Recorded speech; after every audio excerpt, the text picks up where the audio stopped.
ನೀವ್ಯಾವತ್ತಾದರೂ ಒಂದು ದೇವಸ್ಥಾನದ ಮೂಲ ವಿರಾಟನ ಪರಿವರ್ತನೆ ಮಾಡಿರೋದನ್ನ ಕೇಳಿದ್ದೀರಾ? ಈ ಥರ ಎಷ್ಟೊಂದು ಮಿಸ್ಟ್ರೀಸ್ ಇರೋ ದೇವಸ್ಥಾನದ ಬಗ್ಗೆ ನಿಮಗೆ ಹೇಳ್ತೀನಿ. ಆಂಧ್ರ ಪ್ರದೇಶ ಅಲ್ಲಿರುವ ನಂದ್ಯಾಲ ಜಿಲ್ಲೆಯಲ್ಲಿ ಯಾಗಂಟಿ ಎಂಬ ದೇವಸ್ಥಾನ ಇದಕ್ಕೆ ಸಾಕ್ಷಿ. ಪುರಾಣಗಳ ಪ್ರಕಾರ ಇಲ್ಲಿ ಅಗಸ್ತ್ಯ ಮಹರ್ಷಿ ವೆಂಕಟೇಶ್ವರ ಸ್ವಾಮಿ ದೇವಸ್ಥಾನವನ್ನು ನಿರ್ಮಾಣ ಮಾಡಬೇಕು. ಪ್ರತಿಷ್ಠಾಪನೆ ಮಾಡೋದಕ್ಕೆ ವಿಗ್ರಹವನ್ನು ಕೂಡ ರೆಡಿ ಮಾಡ್ತಾರೆ. ಕೊನೆಯಲ್ಲಿ ವಿಗ್ರಹದ ಕಾಲಿನ ಬೆರಳು ಮುರಿದೋಗುತ್ತೆ. ಇದನ್ನು ನೋಡಿ ಎಷ್ಟೊಂದು ಚಿಂತೆ ಮಾಡುತ್ತಿರುವ ಮಹರ್ಷಿ ಅಲ್ಲಿರುವ ಒಂದು ಗುಹೆಯಲ್ಲಿ ತಪಸ್ಸು ಮಾಡ್ತಾರೆ. ಆ ಘೋರ ತಪಸ್ಸನ್ನು ಕಂಡು ಮಹಾಶಿವ ಪ್ರತ್ಯಕ್ಷವಾಗ್ತಾನೆ. ಆಗ ಶಿವ ಅಂತಾರೆ, ಈ ತರ ನಡೆಯೋದಕ್ಕೆ ಕಾರಣ ಹೇಳ್ತೀನಿ. ಬೆಟ್ಟ ಗುಡ್ಡಗಳು ಕೈಲಾಸವನ್ನು ಗುರುತು ಮಾಡ್ತವೆ. ಇಲ್ಲಿ ಗಂಗಾ ಸದೇ ಪ್ರವಾಹ ಮಾಡ್ತಾಳೆ. ಇಲ್ಲಿ ನಾನು ಮಾತ್ರ ಇರೋದಕ್ಕೆ ಸಾಧ್ಯ ಎಂದು ಹೇಳಿ ಶಿವ ಪಾರ್ವತಿ ಜೊತೆಯಾಗಿ ಇಲ್ಲಿ ಪ್ರತ್ಯಕ್ಷವಾಗಿ ಕಾಣಿಸ್ಕೊಂತಾರೆ. ಮತ್ತೆ ಇಲ್ಲಿ ಪಕ್ಕದಲ್ಲೇ ಇರುವ ಒಂದು ಗುಹೆಯಲ್ಲಿ ವೆಂಕಟೇಶ್ವರ ಸ್ವಾಮಿ ವಿಗ್ರಹವನ್ನು ಈಗಲೂ ಕೂಡ ನಾವು ದರ್ಶನ ಮಾಡಬಹುದು. ಈ ತರ ಈ ಪ್ರದೇಶ ವಿಷ್ಣುವಿನ ಆಲಯವಾಗಿ ಮೊದಲಾಗಿ ಶಿವನ ಆಲಯವಾಗಿ ಪರಿವರ್ತನೆ ಆಗುತ್ತೆ. ಈ ದೇವಸ್ಥಾನದಲ್ಲಿ ಇರುವ ಒಂದಷ್ಟು ಮಿಸ್ಟ್ರೀಸ್ ಮತ್ತೆ ವಿಶಿಷ್ಟತೆಯನ್ನು ನಿಮಗೆ ಈ ವಿಡಿಯೋ ಮುಖಾಂತರ ಹೇಳ್ತೀನಿ. ಪೂರ್ತಿ ವಿಡಿಯೋನ ಸ್ಕಿಪ್ ಮಾಡದೆ ನೋಡಿ. ಮೊದಲಿಗೆ ನಾನು ನಮ್ಮ ಜರ್ನಿ ಹೇಗಾಯ್ತು ಅಂತ ನಿಮ್ಮೆಲ್ಲರಿಗೆ ಹಂಚ್ಕೊಳಕ್ಕೆ ಇಷ್ಟಪಡ್ತೀನಿ. ಮೊದಲಿಗೆ ನಾವು ಬೆಂಗಳೂರಿಂದ ಈ ಸ್ಥಳವನ್ನು ವೀಕ್ಷಿಸಕ್ಕೆ ಪ್ರಯಾಣ ಮಾಡಿದ್ದೀರಿ. ನೀವೇನಾದರೂ ಈ ಸ್ಥಳಕ್ಕೆ ಭೇಟಿ ಮಾಡಬೇಕಂದ್ರೆ ನಿಮ್ಮ ಸ್ವಂತ ವಾಹನದಲ್ಲೇ ಬರಬೇಕಾಗುತ್ತೆ. ಯಾಕಂದರೆ ಇಲ್ಲಿ ಈ ಸ್ಥಳಕ್ಕೆ ಯಾವುದೇ ರೀತಿಯಾದ ಪಬ್ಲಿಕ್ ಟ್ರಾನ್ಸ್ಪೋರ್ಟೇಷನ್ ಇಲ್ಲ. ಈ ದೇಗುಲ ಬಂದು ಬೆಟ್ಟ ಗುಡ್ಡಗಳ ಮಧ್ಯದಲ್ಲಿ ಇರುತ್ತೆ. ಒಂದು ದೊಡ್ಡ ಸುರಂಗ ಮಾರ್ಗದಲ್ಲೇ ಹೋಗಬೇಕಾಗುತ್ತೆ. ಎಲ್ಲ ಬೆಟ್ಟದಿಂದ ಕೆಳಗಡೆಗೆ ಸುರಂಗ ಮಾರ್ಗದಕ್ಕೆ ಹೋಗೋ ಸಮಯದಲ್ಲಿ ಈ ದೇವಸ್ಥಾನ ನಮಗೆ ಸಿಗುತ್ತೆ. ಇಲ್ಲಿ ಪಾರ್ಕಿಂಗ್ ಸೌಲಭ್ಯ ಕೂಡ ಇದೆ. ಮತ್ತು ದೇವಸ್ಥಾನ ಎಂಟ್ರೆನ್ಸಲ್ಲೇ ನಾವು ಟಿಕೆಟ್ ತಗೋಬೇಕಾಗುತ್ತೆ ಗಾಡಿ ಪಾರ್ಕಿಂಗ್ ಮಾಡೋದಕ್ಕೆ. 60 ರೂಪೀಸ್ ತಗೊಂತಾರೆ ಒಂದು ಪ್ರೈವೇಟ್ ವೆಹಿಕಲ್ಗೆ. 2 ವೀಲರ್ ಆಗಲಿ ಕಾರ್ ಆಗಲಿ ಯಾವುದೇ ಆದರೂ 60 ರೂಪೀಸ್ ತಗೊಂತಾರೆ. ಇಲ್ಲಿ ನೀವು ನಿಮ್ಮ ಗಾಡಿಯನ್ನು ಸೇಫಾಗಿ ಪಾರ್ಕ್ ಮಾಡಿಕೊಂಡು ದರ್ಶನ ಮಾಡೋದಕ್ಕೆ ಹೋಗ್ಬೋದು. ದರ್ಶನ ಮಾಡೋದಕ್ಕೆ ಮೊದಲು ನೀವು ದೇವಸ್ಥಾನದ ಎದುರುಗಡೆ ಇರುವ ಪುಷ್ಕರಣಿಯಲ್ಲಿ ಸ್ನಾನ ಮಾಡಿ ದರ್ಶನಕ್ಕೆ ಹೋಗ್ಬೋದು. ಯಾಗಂಟಿಯಲ್ಲಿ ಇರೋ ಮತ್ತೊಂದು ಮಿಸ್ಟ್ರಿ ಅಂದರೆ ಈ ಅಗಸ್ತ್ಯ ಪುಷ್ಕರಣಿ ಎಂದು ಹೇಳ್ಬೋದು. ಇದು ಹೇಗೆ ಮಿಸ್ಟ್ರಿ ಅನ್ಕೊಂತೀರಾ? ಹೇಳ್ತೀನಿ. ಯಾಗಂಟಿ ಬಂದು ಸುತ್ತು ಕಲ್ಲಿನ ಬೆಟ್ಟಗಳು ಮಧ್ಯದಲ್ಲಿ ಇರುತ್ತೆ. ಇಲ್ಲಿ ನೀರು ಕಾಣಿಸ್ಕೊಳ್ಳೋದಕ್ಕೂ ಅವಕಾಶ ಕೂಡ ಇರೋದಿಲ್ಲ. ಕಲ್ಲಿನ ಬೆಟ್ಟಗುಡ್ಡಗಳಿಂದ ಈ ಜಾಗ ಡ್ರೈ ಏರಿಯಾ ಎಂದು ಹೆಸರುವಾಸಿಯಾಗಿದೆ.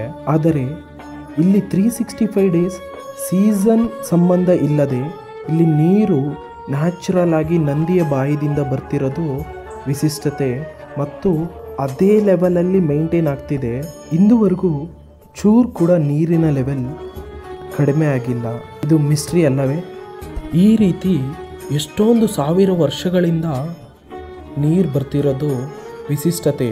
ಮತ್ತು ಈ ಜಾಗದಲ್ಲಿ ಅಗಸ್ತ್ಯ ಮಹರ್ಷಿಯವರು ಸ್ನಾನ ಮಾಡಿದ್ದಾರೆ ಎಂದು ಜನ ಹೇಳ್ತಾರೆ. ಮತ್ತು ಈ ವಾಟರ್ನಲ್ಲಿ ಮೆಡಿಸಿನಲ್ ಪ್ರಾಪರ್ಟೀಸ್ ಇದೆ ಎಂದು ಇಲ್ಲಿ ಜನ ನಂಬ್ತಾರೆ. ವೀಕ್ಷಕರೇ, ನಿಮ್ಮೆಲ್ರಿಗೂ ನಾನು ತೋರಿಸ್ತೀನಿ ಈ ಕೊಳಕ್ಕೆ ನೀರು ಹೇಗೆ ಬರ್ತಿದೆ ಅಂತ. ನೋಡಿ, ಇಲ್ಲಿ ಹೋಗ್ತಿದ್ರೆ ಮುಂದೆ ನಂದಿ ಕಾಣಿಸ್ತಿದೆಯಲ್ವಾ? ಈ ನಂದಿಯ ಬಾಯಿದಿಂದ ನೀರು ಈ ಕೊಳಕ್ಕೆ ಬರ್ತಿದೆ. ಇದನ್ನು ಅಗಸ್ತ್ಯ ಪುಷ್ಕರಣಿ ಎಂದು ಹೆಸರಿಂದ ಕರೀತಾರೆ. ಈ ಪುಷ್ಕರಣಿಯಲ್ಲಿ ಪ್ರತಿದಿನ ಇದೇ ಲೆವೆಲಲ್ಲಿ ನೀರು ಬರ್ತಿರೋದು ತುಂಬ ವಿಶಿಷ್ಟತೆ ಮತ್ತು ಆಶ್ಚರ್ಯಕರವಾಗಿ ಮೂಡುವಂಥ ಪ್ರದೇಶವಾಗಿ ಹೇಳಬಹುದು. ಇಲ್ಲಿನ ನೀರು ತುಂಬ ಅಂದರೆ ತುಂಬ ತಣ್ಣಗಿದೆ. ಬೆಟ್ಟ ಸುತ್ತು ಎಷ್ಟೊಂದು ಬಿಸಿ ಇದ್ದರೂ ನೀರು ಮಾತ್ರ ತುಂಬ ತಣ್ಣಗಿದೆ. ಇಲ್ಲಿನ ಟೆಂಪರೇಚರ್ 48 ಸೆಲ್ಸಿಯಸ್ ಇದ್ದರೆ ಅದರ ನೀರು ಮಾತ್ರ ಸಿಕ್ಕಾಪಟ್ಟೆ ಕೋಲ್ಡಾಗಿ ಹಾಗೇ ಇದೆ. ಅದು ಕೂಡ ಒಂದು ದೊಡ್ಡ ಮಿಸ್ಟ್ರಿಯಾಗಿ ಉಳ್ಕೊಂಡಿದೆ. ಇಂಥ ಬಿಸಿಲಲ್ಲಿ ಈ ಪುಷ್ಕರಿಯಲ್ಲಿ ಸ್ನಾನ ಮಾಡೋದಕ್ಕೆ ತುಂಬ ಖುಷಿಯಾಗಿದೆ ಮತ್ತು ಇಲ್ಲಿಂದ ಹೊರಗಡೆ ಹೋಗೋದಕ್ಕೆ ಮನಸ್ಸು ಕೂಡ ಬರ್ತಿರಲಿಲ್ಲ. ಒಂದಷ್ಟು ಕಾಲ ಈಜಾಡಿ ಸ್ನಾನ ಮಾಡಿ ನಾವು ದರ್ಶನ ಮಾಡೋದಕ್ಕೆ ಹೋಗೋಣ ಎಂದು ತೀರ್ಮಾನ ಮಾಡಿಕೊಂಡು ಒಂದು ಸ್ವಲ್ಪ ಹೊತ್ತು ಈಜಾಡ್ಬಿಟ್ಟು ಹೋಗ್ತೀರಿ. ಇಲ್ಲಿಂದ ದರ್ಶನ ಮಾಡೋದಕ್ಕೆ ಆ ಪುಷ್ಕರಣಿಯ ಎದುರುಗಡೆ ಒಂದು ದೇಗುಲದ ದಾರಿ ಇದೆ.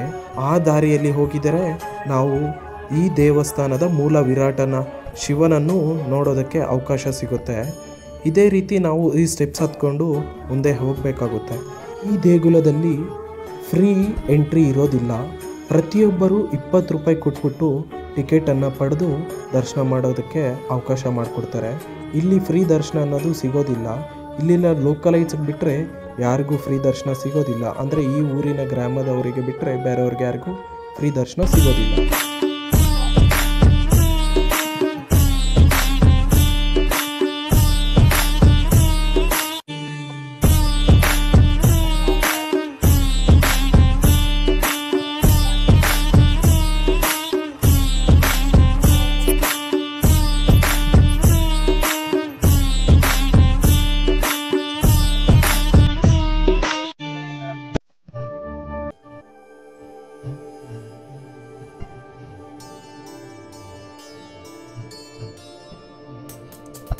ಅವು ದೇವಸ್ಥಾನದ ಗರ್ಭಗುಡಿ ಒಳಗಡೆ ಹೋಗಿ ದೇವರ ದರ್ಶನವನ್ನು ಪಡೆದು ಹಾಗೆ ತೀರ್ಥ ಪ್ರಸಾದವನ್ನು ತಗೊಂಡು ಈಚೆಗಡೆ ಬಂದರೆ ನಮಗೆ ದೇವಸ್ಥಾನದ ಒಳಗಡೆ ಮತ್ತೊಂದು ಕೊಳ ಸಿಗುತ್ತೆ. ಇದು ಮತ್ತೊಂದು ಮಿಸ್ಟ್ರಿ ಎಂದು ಹೇಳ್ಬೋದು. ಇಲ್ಲಿನ ನೀರು ಕ್ಲಿಷ್ಟವಾಗಿ ಇರುತ್ತೆ. ನೀರು ನಮಗೆ ಕ್ಲೀನಾಗಿ ಕಾಣಿಸುತ್ತೆ ಮತ್ತು ಅದರೊಳಗಡೆ ಅಷ್ಟೇ ಅದ್ಭುತವಾದ ಮೀನುಗಳಿರುತ್ತವೆ. ಈ ಮೀನು ಯಾರೂ ತಂದು ಹಾಕಿಲ್ಲ, ತಾನಾಗಿ ಇಲ್ಲಿ ಬೆಳೀತಾ ಇರ್ತವೆ. ಈ ನೀರು ಸಿಕ್ಕಾಪಟ್ಟೆ ಕ್ರಿಸ್ಟಲ್ ಕ್ಲಿಯರ್ ಆಗಿ ಕಾಣುತ್ತೆ. ನೋಡಿ ವೀಕ್ಷಕರೇ ಹೇಗಿದೆ ಅಂತ. ಪ್ರಪಂಚದಲ್ಲಿ ವಾಟರ್ ಲೆವೆಲ್ ಎಲ್ಲ ಕಡಿಮೆ ಆಗ್ತಿದ್ದು ಎಷ್ಟೊಂದು ಸಾವಿರ ವರ್ಷದಿಂದ ಈ ನ್ಯಾಚುರಲ್ ಫಿನಾಮಿನಾ ಕಂಟಿನ್ಯೂ ಆಗ್ತಿರೋದು ಒಂದು ದೊಡ್ಡ ಮಿಸ್ಟ್ರಿ ಆಗಿದೆ. ಮತ್ತೊಂದು ಈ ಜಾಗದ ಮಿಸ್ಟ್ರಿ ಅಂದರೆ ಇಲ್ಲಿನ ಬಸವಣ್ಣ. ಇದೊಂದು ಪ್ರಾಣದಲ್ಲಿರುವ ನಂದಿ. ಹೌದು, ಪ್ರತಿ ವರ್ಷ 1 ಮಿಲಿಮೀಟರ್ ಅಷ್ಟು ದೊಡ್ಡದಾಗಿ ಬೆಳೆಯುತ್ತೆ. ಸೈನ್ಸ್ ಇದರ ಮೇಲೆ ಎಷ್ಟೊಂದು ಥಿಯರೀಸ್ ಹೇಳಿದರೂ ಇಲ್ಲಿ ಭಕ್ತಾದಿಗಳು ಇದನ್ನು ದೇಗುಲದ ಒಂದು ಪವಾಡ ಎಂದು ಬಯಸುತ್ತಾರೆ. ದೇವಸ್ಥಾನ ಪೂರ್ತಿ ಕಲ್ಲಿನ ಬಂಡೆಗಳಿಂದ ನಿರ್ಮಾಣ ಮಾಡಿದರೆ ಈ ಬಸವಣ್ಣ ಮಾತ್ರ ಪ್ರತಿ ವರ್ಷ ಚೂರು ಬೆಳೀತಾ ಇರ್ತಾನೆ. ಇದು ಒಂದು ಪವಾಡ ಅಲ್ಲವೇ? ಎಲ್ಲರಿಗೆ ವಿಡಿಯೋ ಮೊದಲಿನಲ್ಲಿ ಹೇಳಿದ ಹಾಗೆ ಈ ಜಾಗದಲ್ಲಿ ವೆಂಕಟೇಶ್ವರ ಸ್ವಾಮಿ ಅವರನ್ನು ಸ್ಥಾಪನೆ ಮಾಡಬೇಕೆಂದು ಅಗಸ್ತ್ಯ ಮಹರ್ಷಿಗಳು ಅವರ ವಿಗ್ರಹವನ್ನು ರೆಡಿ ಮಾಡ್ತಾರಲ್ವಾ, ಆ ವಿಗ್ರಹವನ್ನು ನೋಡೋದಕ್ಕೆ ಈ ಗುಹೆಯಲ್ಲಿ ಹೋಗ್ತಿದ್ದೀರಿ ನಾವು.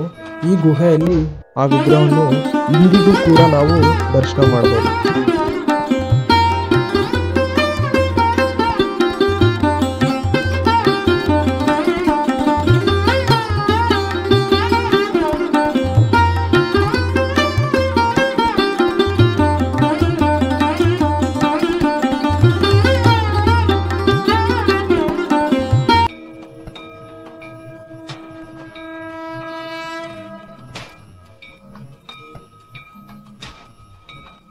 ಈಗ ನಾವು ಹೋಗ್ತಿರೋದು ಅಗಸ್ತ್ಯ ಮಹರ್ಷಿಗಳು ತಪಸ್ಸು ಮಾಡಿರೋ ಜಾಗಕ್ಕೆ. ಈ ಗುಹೆಯಲ್ಲೇ ಶಿವ ಪ್ರತ್ಯಕ್ಷವಾಗಿ ಅಗಸ್ತ್ಯ ಮಹರ್ಷಿಗಳಿಗೆ ಕಂಡು ಈ ಜಾಗದ ಮಹತ್ವವನ್ನು ಹೇಳಿರುವ ಗುಹೆಯಾಗಿದೆ ಇದು. ಇಲ್ಲಿ ನಾವು ಈಗಲೂ ಕೂಡ ಆ ಶಿವ ಪ್ರತ್ಯಕ್ಷವಾಗಿರೋ ಜಾಗವನ್ನು ನೋಡ್ಬೋದು. ನೀವು ಸಹ ಈ ದೇವಸ್ಥಾನವನ್ನು ವಿಸಿಟ್ ಮಾಡಿ ಇಲ್ಲಿರೋ ಎಷ್ಟೊಂದು ಮಿಸ್ಟ್ರೀಸನ್ನು ಎಕ್ಸ್ಪ್ಲೋರ್ ಮಾಡಿ ಆ ದೇವರ ಆಶೀರ್ವಾದ ಪಡೀರಿ ಎಂದು ಭಾವಿಸುತ್ತೇನೆ.